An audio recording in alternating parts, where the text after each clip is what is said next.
Her name is Amanda, and she is a pediatrics educator for diabetes, which is a RN. If you have a first-degree relative with type 1 diabetes, you're 10 to 15-fold more likely to be diagnosed yourself. You chose to work in this field when you're not a type 1 diabetic yourself. Mm-hmm. Is there a moment during your career where it's always kind of stuck with you, feel special, or make you say, like, this is why I do what I do? Yeah. Actually, I'm going to do a different one so I don't cry.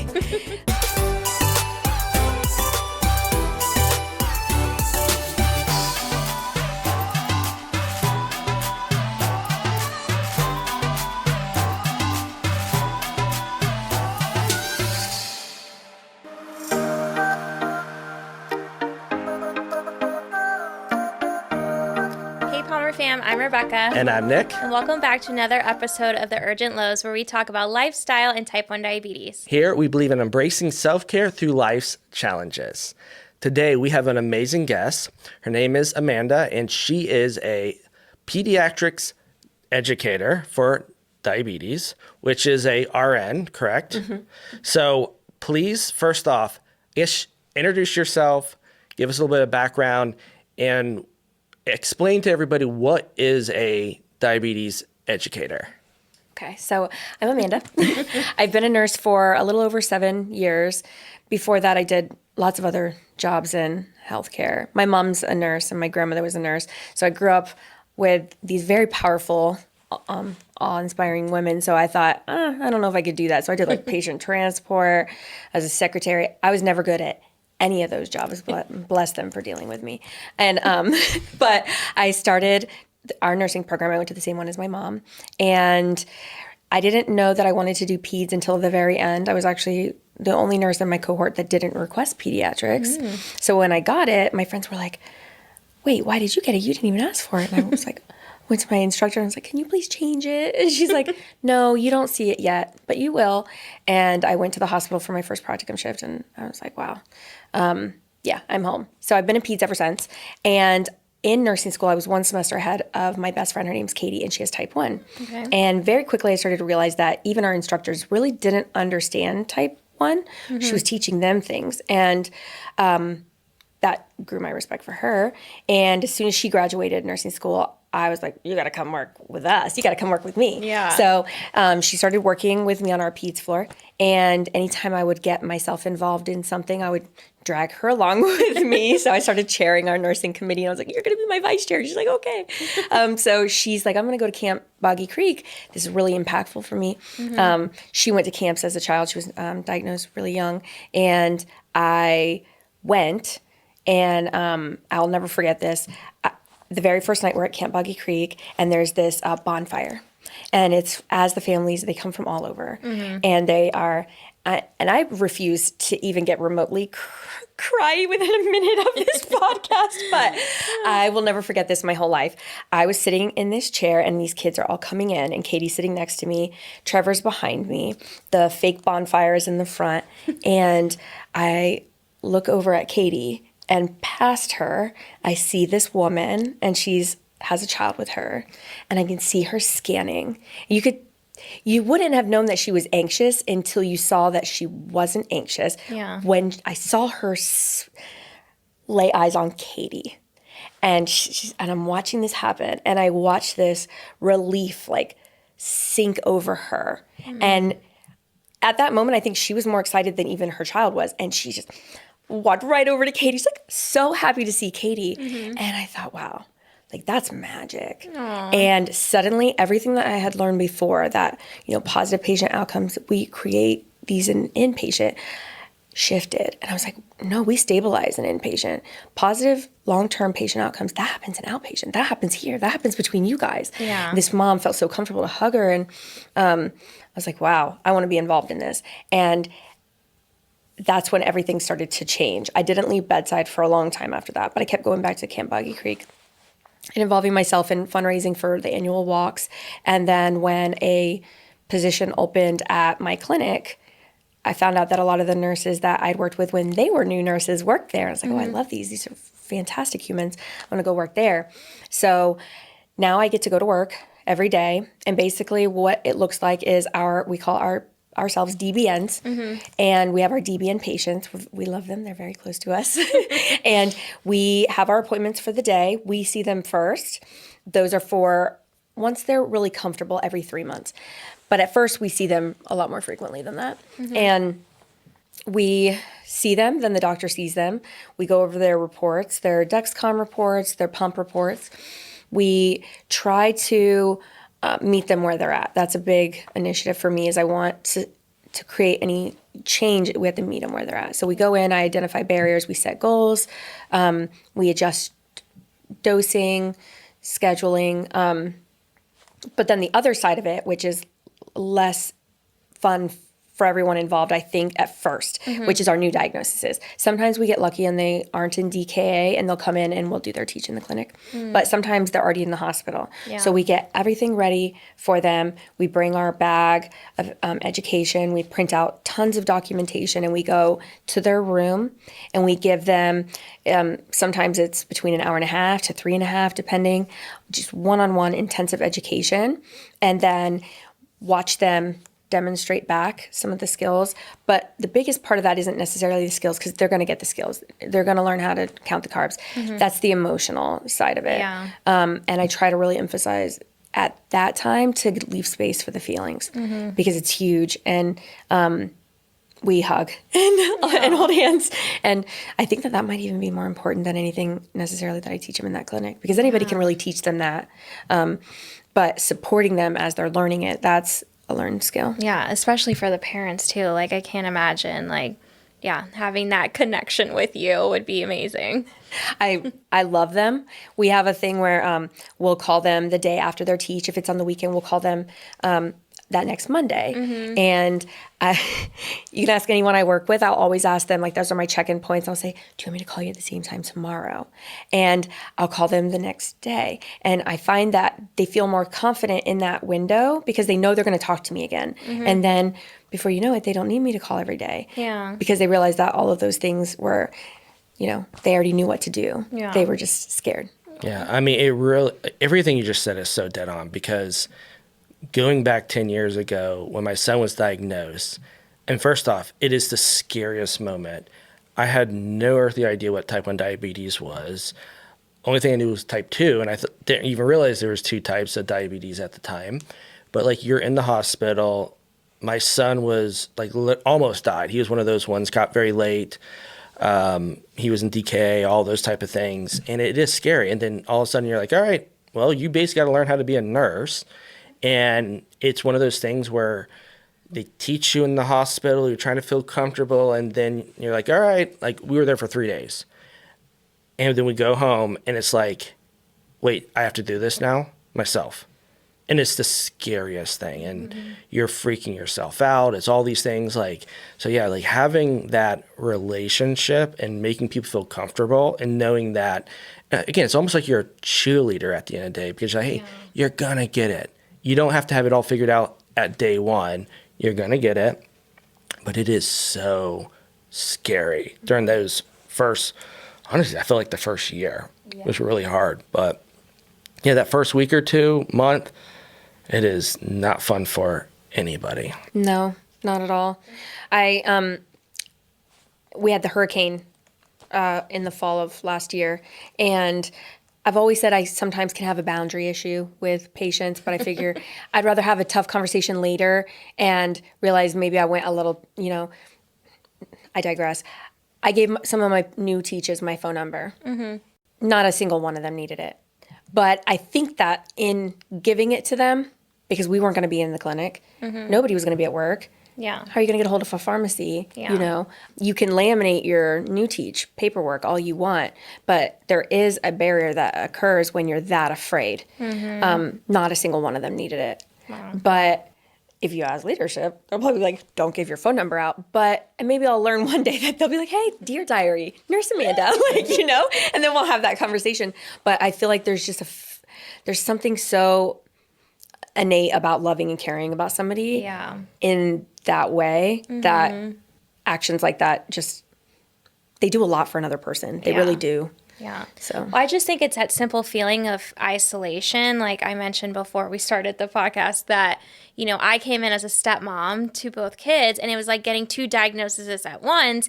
And even though like I had Nick who had 7 years on it, like at that time with Parker, it's like, where, like, who do I talk to? Like, yeah, I can talk to Nick. I can talk to my mom. Like, I can talk to my sister who has 2 kids too. But it's like, no one really gets it. And even when, like, Nick and I were, like, dating and going through the motions of, like, you know, we're going to blend our family and all that, like, he still couldn't prepare me for what it was like to actually sleep in that house, like, have the alarms on, like, everything. And nighttime was just it was the scariest thing for me, nighttime. Like, I just thought, like, I kept having in my head, he's going to sleep through an alarm, like, hello, like, so fearful of it. So I think what you're doing is amazing because it's that sense of, like, there is somebody out there, like, if it's needed, because it is such a scary moment of, like, where do I go? Who do I talk to? And, I mean, we've shared it before in other episodes. Like, I became super, like, I didn't know where to turn.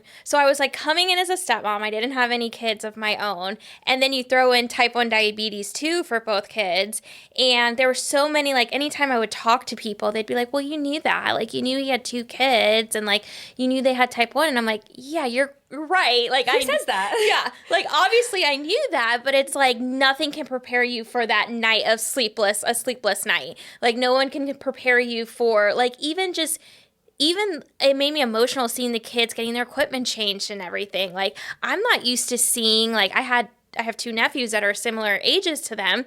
Like, I went back and was like, I can't imagine, like, pricking him or, like, putting a Dexcom in or anything like that. And they just, like, take it on. They're like, like, we're good. And I'm like, you guys are so brave. So. it is bravery. Yeah. Yeah. So. And I can't imagine how difficult it is to be falling in love with the children at the same time as being the bonus parent. Yeah. There's something to be said for choosing that. It's weird that in my mind hearing well, you knew that seems like such a weird, like, did you mean to say that out loud to me? Like, that's so mean. Like, you know, like you're choosing the life and feeling those emotions shows that you have chosen it. You're anchored in it.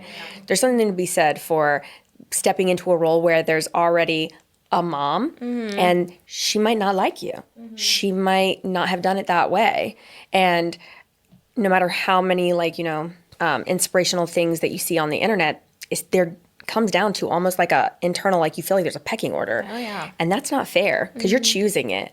And nobody should discredit that at all. You stepped in and a lot of people are wishy-washy. They don't do that. You just jumped in. That's like, amazing. We just heard a story recently of somebody that we know, and they're like a blended family. I mean, there's no type 1 diabetes associated to it. But, you know, the guy ended up thinking, like, it's too much for me. I can't deal with your kids for 8 more years until they're adults, or I can't deal with your ex-partner for 8 more years. And then he kind of, like, gave up on the relationship. And the girlfriend was like reached out to me and was like talking to me, and I'm like, then I think back to so many, like, yes, like there was so much, and like you're totally right, I chose it, and it's like I'm anchored in it, this is like my decision. But it also felt like it was something like more powerful than me that made me be like, because there were so many days I was like, I can't handle this, like I can't do this, like I can't do these sleepless nights, I can't do like any like friction in any sort of relationship. Like, it's just too much. And if there's just something that like comes over you and over time that it's like, I've been chosen for this. Like, I'm choosing it. They're my family. Like, we're going to do this. And yeah. No, I think they have a name for that. It's called motherhood. Yeah. So. Yeah. Yeah. Yeah. And I think that I would dump that guy because he said he thought being a parent ends at 18.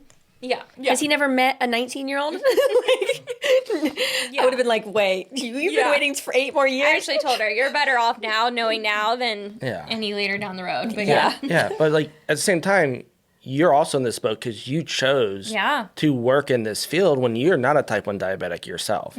And most of the people, and that's one of the reasons why I asked you that from the beginning, and I asked Trevor the same thing. I was like, are you a type 1 diabetic? Because usually when you meet people in the office, a lot of the educators and the doctors, like they're in that field because they're type 1 themselves, or maybe a family member was.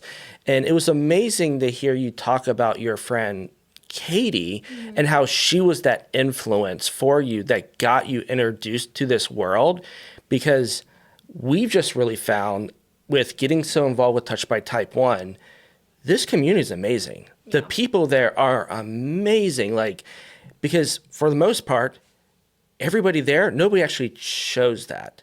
And so you're all coming together, and this is like this support system, and it makes honestly something very beautiful at the end of the day. And so for all the people who are now choosing to be a part of this community and live this lifestyle, it still blows my mind, because you would never want this for anybody. Nick would give me an out every time we would go on a date. Like, are you sure? Like, I have all X, Y, and Z. Here's my whole list of things. Like, are you sure? And I'm like, I mean, yeah, like, let's keep trying. He didn't realize one of the biggest green flags was that list that you always ask. Yeah. And like, I mean, I didn't try to make this like, I mean, you know this, but like a lot of people didn't know this, but like I told myself, I'm not going to get remarried. I'm not going to really get in a serious relationship. I didn't want anything until maybe like the kids were a lot older.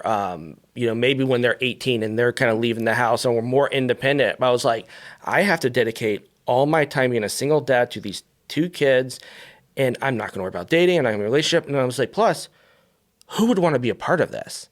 Nobody's that crazy to want to be a part of it. I love you, but like, this is why, I mean, yeah, I kind of gave you the house. Like, are you sure? And I'm sure there's times you're like, I should have taken that out, right? but like, it's also rewarding at the same time. And again, we've met so many amazing people through it. Yeah. But again, it was her who encouraged me to get involved. Well, yeah, I think it's that feeling of isolation that I felt like coming in, and I'm like, we can't do this alone. Like, yes, we have grandparents, we have all that, like, we cannot just do it with just me and you, like, talking to each other and helping us through it. So, like, we really needed that support system. It becomes like a little echo chamber. Yeah. Yeah. And then the first time we met Elizabeth, we share this story with Trevor, too. We went to dinner with her and her husband because Nick actually met her husband first. And he was like, oh, like, my wife has type 1, and then we like learned everything. So we went to dinner with her, and not once during that dinner did she give herself insulin, because she was eating so high protein, everything she had. If she had a carb, it just canceled it out with everything else she was eating. Like, it was just so amazing. I've never seen anything like that. Because mind you, we have 2 smaller kids, so, it's difficult. French fries and chicken nuggets is pretty much on the menu. So I literally kicked him under the table, and I'm like, have you noticed she hasn't given herself insulin? Was she wearing a pump? Yeah. It's just like the way I mean, it's possible that she pre-bolused herself before even coming into the restaurant. She said she didn't. Oh, yeah, that's right. We asked her. No, so, over time, obviously, she's an adult now, so she's had it for years, but she just knows how to fuel her body, and she was pregnant at the time, wasn't she? Pretty sure she was pregnant. Yeah. And she's lactose intolerant too. So it's like all these things, and just like seeing how she just knows her body and how well, I'm like, you are like an angel. Like, I am fascinated by you. A sense of confidence there. You can feel it. Yeah. Wow, that's impressive. Mm-hmm. So how did you actually meet Katie? In nursing school. Yeah. Okay. I had told you earlier, I really love research and science. So right away, I started going to nursing conferences, and we went to a student nursing conference in Dallas, and Katie was not booked into my room. I didn't know her very well, and she was showering. Oh my gosh, she'll be fine with me saying this. She's stepping out of the shower, and she fell and hurt her ankle. Oh, no. And so she had to be in a wheelchair the whole time. So it's me pushing her around in a wheelchair, and she became my best friend. Aww. And she was telling me about her diagnosis when she was a little girl. Mm-hmm. And these 2 specific nurses, one that she'll never forget in a good way, and one that she'll never forget in a bad way. Mm-hmm. And as the months go on, that I'm becoming her best friend, and then all of a sudden she's working with me, and I start training new nurses. And I remember I was sitting in my car before going into work, and I want to say that I was praying, and I had this thought that we have a responsibility to not create adults that are afraid. And I was like, where's the science in that? So I'm like on my phone and I was looking at it, and it said that this research study showed that one scary event in a hospital setting can create adults that are afraid to go to the dentist. So I was like, I'm going to start teaching nurses this. You have a responsibility to not make adults that are afraid of the dentist. Yeah. Like, so own it. Like, and since then, even in my last year at bedside, I precepted new nurses for 800 hours, and not one of them didn't know that by the end of the, leave your crap at the door. These are kids. Your time belongs to them now. Yeah. Like, don't make adults afraid of the dentist. You know? That's so true. Yeah. So, like, what is your kind of, I guess, secret when it comes to like trying to build trust with like, because you're dealing with like the young kids, you're dealing with their families, they just got diagnosed. A lot of emotions. Like, what do you do to, and even what are you teaching these other nurses about? Like, all right, here's what you really need to do to help them feel comfortable. Like, I know you shared a few already, but I'd love to hear more about going into that. I have a really strong sense of what is right and wrong. And my mom always said the most dangerous thing in bedside is a nurse that thinks that they know everything. Yeah. And I grew on that with feeling a very strong sense that ego is the most dangerous thing in nursing care. We're the last line of defense for this patient. A very vulnerable, often voiceless demographic. And anything that you go into that room that they say that hurts your feelings, you need to lock it in the back of your mind. And when you go out of the room, say, why did that hurt my feelings? And you will always end up at this touchstone of ego. Get rid of it. It doesn't belong there. Most of the patients that we see, we're seeing them on the worst day of their lives. And that is 100-fold for the parent. Suddenly you have this child who's been told to never talk to strangers, and a parent who has never needed anything outside of themselves to make something better. Yeah. Most of the time, a boo-boo happens, parent kisses it, and it's better. Suddenly you're in the situation like rapid fire where now, oh, we did say stranger danger, but this person is going to come in and they probably have a full team of patients. So they're going to be rushing. That's okay, even if it feels weird. And I'm just supposed to give all this responsibility to this person that I know their first name, nurse Amanda. So usually those emotions that are coming at us, even if they look like anger, I try to always remember that they are actually fear in a suit of anger. They're just fear. They're scared. And to gain trust, I try to use every opportunity to teach, no matter how young you are, autonomy. Yes, there are things we have to do because you are sick, but I'm going to talk to you about them first. Anything that you can decide in this process, I'm going to let you do that. And you're going to know that I have other patients, but it's never going to affect anything in this room because I'm going to just do the best. I can only do one thing at a time. Anybody that I've precepted that's going to be watching this, because I'm sure I'm going to share it, will know that I say, you're one person, you can do one thing at a time.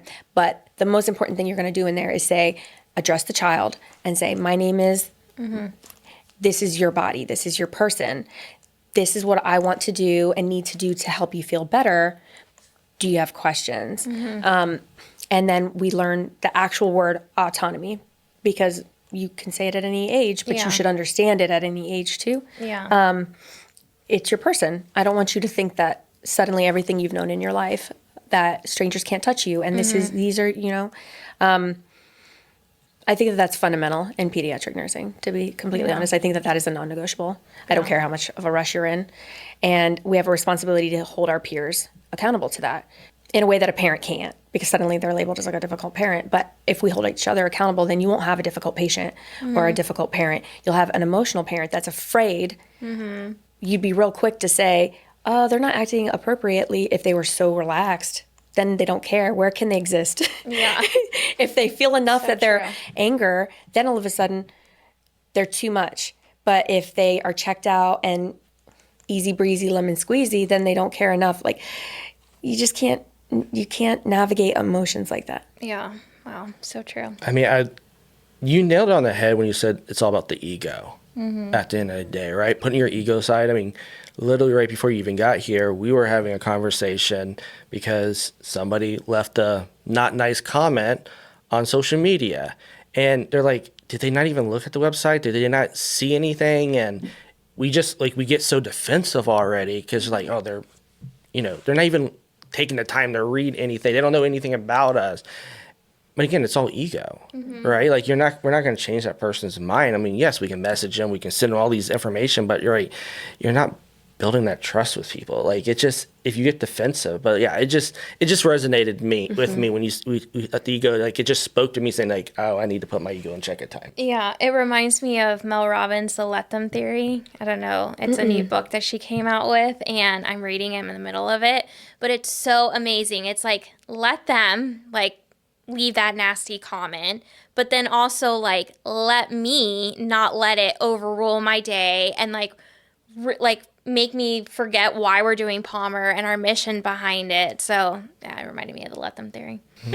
And people they can only see things through the lens of reference that they have. Yeah. It takes a certain level of intelligence to even understand that there's so much you don't know. There's a research study on the bell curve of intelligence and this correlation between the louder you are, usually the less aware you are, because the lower down on this bell curve you are, the less ability you have to understand that there's more than just this way. Yeah. So you become almost like a tunnel vision. So I kind of make it up in my head that if somebody comes so hot out the gate, the likelihood of me being able to change their mind is probably nil. Yeah. So I'm just going to control the only thing that I can, which is their respect for me, by not engaging and still respecting their ability and their right to say what they want to say in an appropriate, realm. But most of the time, people are just working on less cylinders than they think they are. Yeah. So, For sure. Yeah.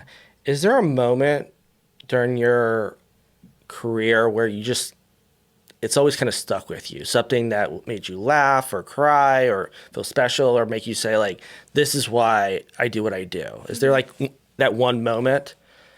There's probably a few, but I know I'm putting there's pressure. the fire one you just mentioned, but Yeah. I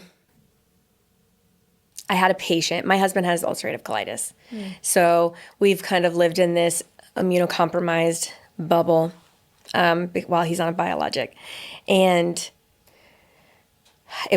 I worked bedside, and a girl, she gave me permission I presented her story at a conference, so she gave me permission to speak. She's a beautiful child.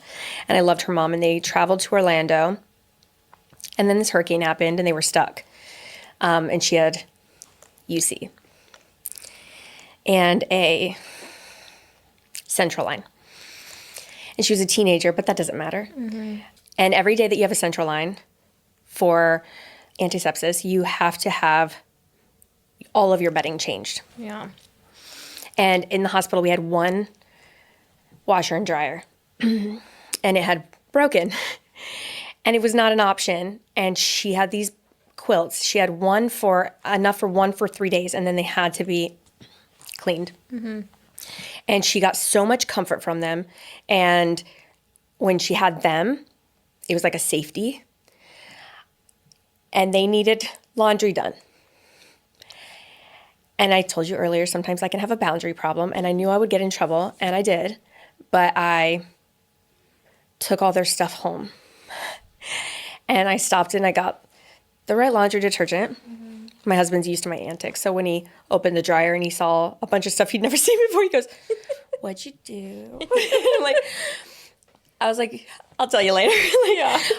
So I went home I worked night shift, Friday, Saturday, Sundays. So I took their stuff home and I washed it. And when I got up for work, I folded it really quickly and I put it in this really big, like, reusable bag I had that's like my size. And I go up and I'm like, "What are the chances that my manager will be standing there?" And what do you know? She's like, "What's that?" And I was like, "Patient's laundry." Didn't even stop, just going. She's like, "Okay." And I gave it to her. And it was a big deal Yeah. Yeah. And it was just a blanket. Yeah. It was just a blanket. But to her, it was not a blanket. Yeah. It was support. I love that. And I remember my manager had said, you know, you're not supposed to take patients' stuff home, right? I was like, yeah. She's like, but you did. I was like, yeah. She goes, okay, well, if anybody else finds out about it, I can't protect you. I'm like, okay. So fast forward 3 months, and I get contacted by marketing at the hospital. They want to publish the story. The mom had written this big thing. So I was like, you don't say. And they wanted to take these professional photos of me. And I was like, well, then we need to do it in my uniform on the unit, because that's where it happened. Yeah. So I go up there and they take these pictures, and it was this whole spread. And I have it framed on my wall I love of her. That. That's amazing. And she had told me after her ostomy placement that she was never going to wear a two-piece again.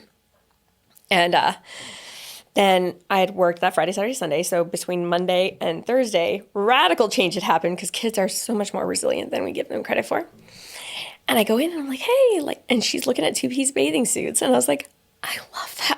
I love that bathing suit. Mm-hmm. And I was like, I'm so happy that you want to wear a two-piece bathing suit. I know that's a lot of change in 4 days. Mm-hmm. Yeah. And she said, yeah, because, at first I was scared, but now I just look down and I say, look what my body did. And that's the headline of the article. Her body strength was beautiful. Yes. And that changed everything. Yeah. Yeah. That's amazing. That's and that write-up, that went away. So there you go.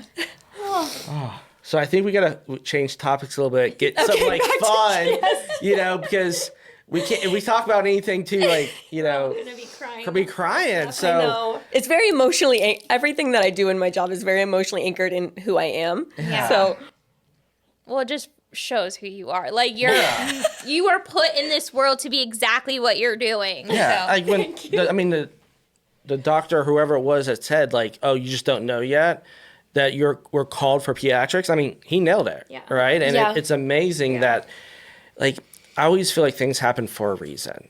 Like, fate's real, whatever you want to call it, if it's God or whatever, but things happen for a reason. We are guided on a path, and sometimes when things go wrong, we just view the negative instead of it being like, well, this bad thing happened because this was the good that's supposed to come out of it, right? Yeah. And, that's what we're trying to do with with Palmr at the end of the day. Like, type 1 diabetes is a horrible disease. Nobody wants that. But if we can make it a little bit better, then we've done our job. If we can make people with type 1 diabetes feel good about the clothes that they're wearing because it's fun and bright and they can look like everybody else. So maybe we put some additional things in there to support them. Like, that is a win at the end of the day. And, well, I wish my son never got diabetes. We're making the best of it because we can't go back and change it. So how can we embrace it? And that's why we talk about with our tagline, like, we are, embracing self-care through our life's challenges, because that's what this is. We got to look at the negatives and turn it into a positive. Yeah. Yeah. Because it really is, like, people think it's very corny to say it's a superpower. Yeah. But the reason I think it is because it allows these kids to see a worldview of themselves and others that usually you don't gain until adulthood. Yeah. And type 1 doesn't discriminate, but I believe that it lands where it's supposed to land, just like we do. Yeah. And they're some of the strongest people I've ever met in my life. Yeah. My brother-in-law says it all the time. Like, they have 2 boys. Not that he wishes that his 2 boys had type 1, but he always says, like, what Parker and Evie are learning now about their bodies and what they should eat and how, like, different things that they eat fuel their bodies and how it all works. Like, they're going to be so ahead than, like, my nephews, because right now they're kids, they just eat whatever, you know what I mean? They're not thinking like, oh, this actually crashes me down and makes me feel bad in like 2 hours or whatever the case may be. And it's so true. Like, I never actually thought about it like that. And then like we're starting to have these conversations with Parker, like, because he's had his moments before where like we go on a family vacation and it's like all the kids want to stay in like one little beach villa, and it's like, well, you guys got to be with us, so like it's easy for us if something happens at night. But it's like really having that conversations with him of like, one, like what you're learning and what you're doing for your body is like you're going to be so further along than most. And then two, like he's really into soccer, and we kind of like had to break it down to him of like, look at all these professional soccer players that have type 1 diabetes, or other athletes out there that have type 1 diabetes, and that doesn't stop them. Like, you don't know them because of their diabetes. You know them of how good of a player they are and their rankings and all that. So it's just like really like changing that mindset of like, it's negative, it is, and it's a lot difficult, and there's just a lot that goes into it, but it's also like, you can make the best out of it, because it's not, I mean, yes, it is something that it overpowers your life, but you can do more with it, and it's not going to stop you from anything, which I think has been huge for us to like really imprint, especially in Parker, because he's getting into that teenage years of like, your type 1's not going to stop you from anything. And like, yeah. It teaches a flexibility and critical thinking that usually kids don't have. So I feel like it does affect every part of their life, but it can also really elevate them in a way of how they approach a problem. Yeah, for sure. So you've talked about Camp Boggy Creek, and I know there's a bunch of different camps out there. My kids have never done a camp before. We just hear amazing things about all these diabetes camps. So I would love to hear from you, for anybody like me who's never had our kids go. Tell us about these camps and what can we expect and why they should be doing it. Okay. This is like I love Camp Boggy Creek. Yeah. And I am not an outdoor person at all. Before I went, I called Camp Boggy Creek to make sure that the sleeping arrangements were air conditioned. I don't like bugs, so I stay inside, but Camp Boggy Creek, that is not the case. I love it there. Kids come in from all over, and it's almost like a reunion for them. Their families come. Every family gets a cabin on Cabin Row and their own kitchen. It's not just the kid that has type 1. It's just the kid there, because everybody has type 1. Yeah. They are there for the whole weekend, and nothing is like, it's all adapted so that it's safe, but it's not, you have type 1, so we're doing this. There's archery. There's these huge dragon boats that you can pedal, and they go all out in the lake. You can fish. They have alligators. They have a saltwater pool. They had horses. They have a dance stage where they put on a talent show at the end of the camp. It's the most fun, but I'd say the best part is when you go to the meal lounge area, like what is it called? The the cafeteria? It's like a cafeteria, but it's a big, huge building, and it's family style. So there's a bunch of really large picnic tables. But to go get your food for the table, you have to bunny hop. So it doesn't matter who's going up to that line. You're going to bunny hop on the way there. So you see all these adults too, doing just bunny hopping all the way to the line. And it is the most fun. They have dance parties and bonfires. It's incredible. But if you were to expect one thing from there, expect friends. Because some of these kids, they write to each other. I was like, you mean letters like in the mail? And they're like, yeah. I'm like, oh, they have pen pals. Like, that's so cool. Yeah. The parents become friends. And they look forward to it every year. I highly recommend Camp Boggy Creek. It is So how many families go to it on a typical year? I want to say, I don't remember how many cabins, but it's a lot. I know that not everybody gets to go every year. If it's your first time going, they try to make sure you get to go. But the more interest they have, the more camps that they'll do. Yeah. It was created by Paul Newman, the guy who made salad dressing. So it is a completely free camp, and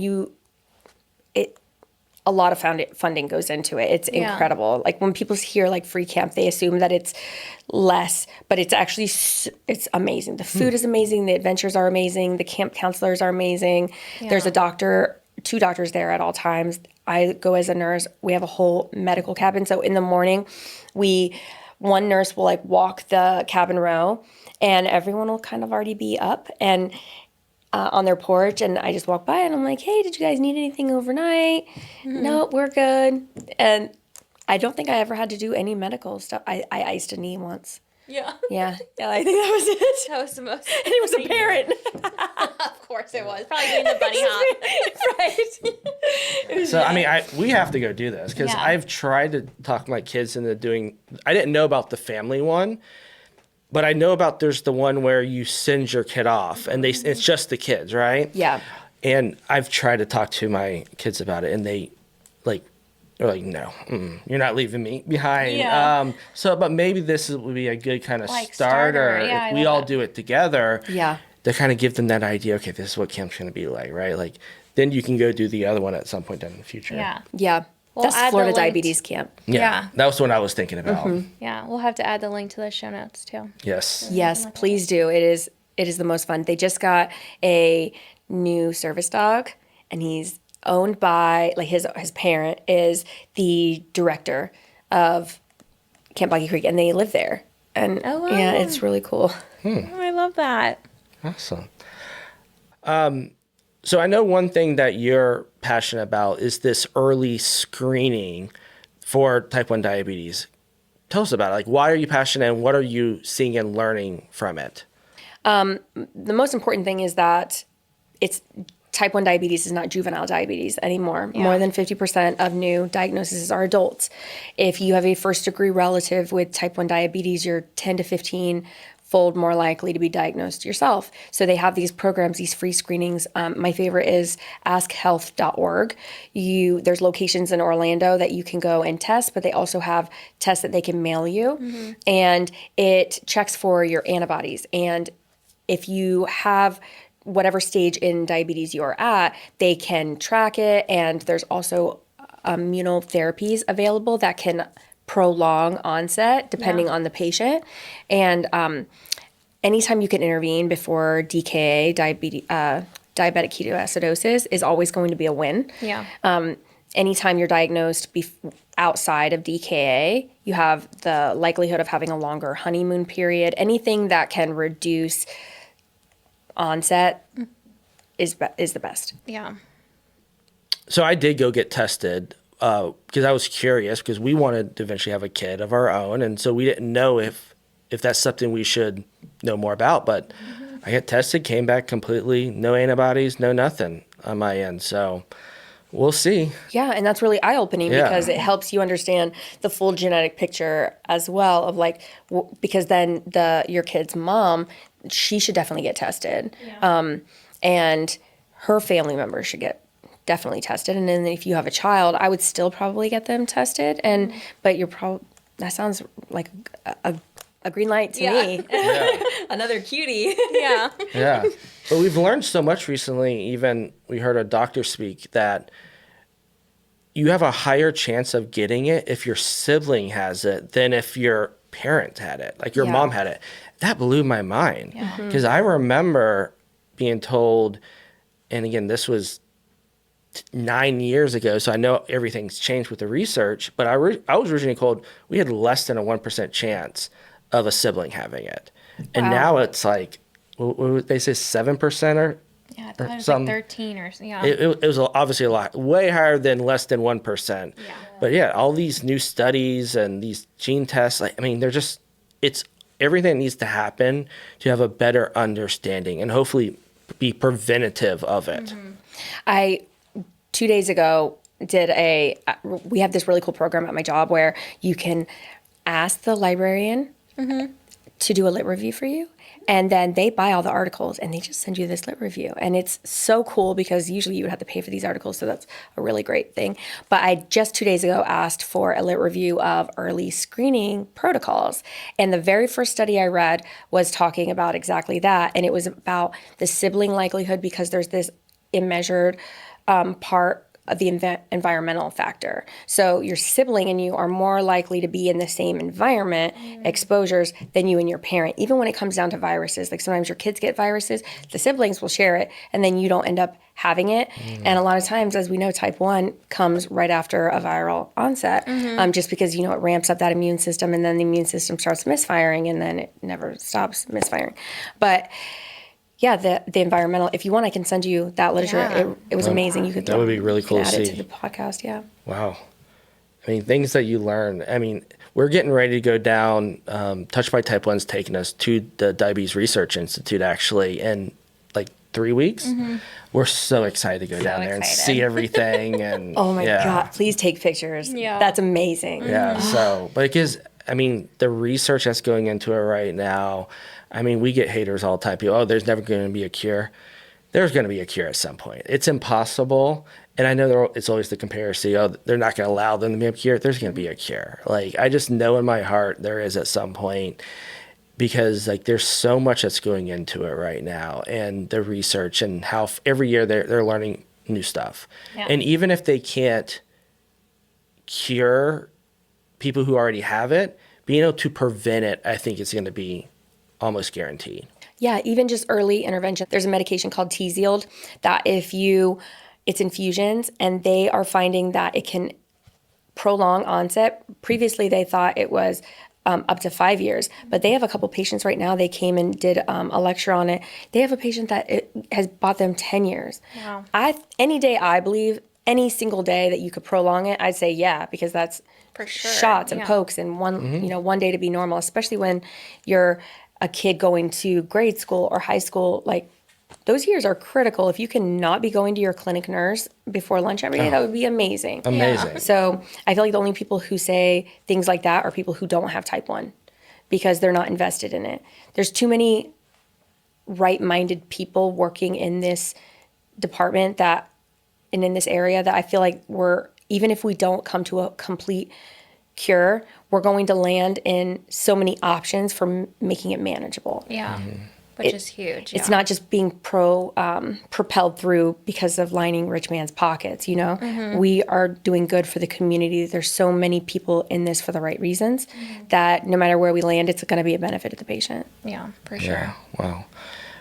So if someone is listening right now who maybe has just had a child diagnosed, what advice and encouragement would you give those parents? I would say that to take a moment and recognize everything that they're feeling, and then understand that not only is their child going through that, but they're also reflecting it off of them, and to please make space for the softness there. Sometimes parents, depending on how they were raised, they lean into, well, we're just going to get this done, and we're going to be buddies, especially if it's like a single dad and his son, and they've just been buddies and best friends all along. There's this toughness to it, but you don't have to be that here. You can be that in addition to it, but feel the feelings. Let them know you're sad too. Don't hide it, because then they'll be likely to hide it. And please, please, please reach out to Touched by Type 1, because it is a community that will only add quality to this journey for you. And you're already walking down this path anyway. Just don't walk it alone. Yeah. Reach out to this group that will immediately get back to you. You will make friends. You have something that you can do every month, sometimes twice a month, and then lean into that. Don't isolate yourself, because it's already isolating enough. Lean into it, feel it. Resilience looks like a lot of different things, but it is almost never silent. It's full of emotions and tears and happiness and sad, and that's strength. And modeling that for your kid is going to be the most important thing that you can do for them in this journey. Yeah, that's huge. Yeah, I cannot agree more. I mean, it's amazing. And yes, for all listeners, Touched by Type 1 is doing such an amazing thing. And even if you're not in Orlando, they have information. Contact them. We'll put stuff in the show notes as well. You can also reach out to us. We can introduce you if you need to. You can leave a comment. But man, Amanda, thank you so much for coming on this. Thank you. It is amazing. It was so good to meet you and to share your story. I mean, so encouraging. Yeah, your passion passion. Your It's passion. inspiring. Thank you. Very much. And I we love would- this group. We would love to have you back at some point and do another Anytime. round, and maybe we can grab Katie. You should get Katie to come on and we'll do it all Yes. together. So I'll tell you, Katie now is a big boss in Insulet who makes Omnipod because she has continued this mission, and she is as involved as she's ever been. So I know that she would want so to do fun. this. That's amazing. Yeah. Be a bestie episode. Yeah. I would love that. Yeah. So that's will be awesome. So awesome. Thanks for tuning in. We look forward to the next one. Bye, Palmr fam. Bye.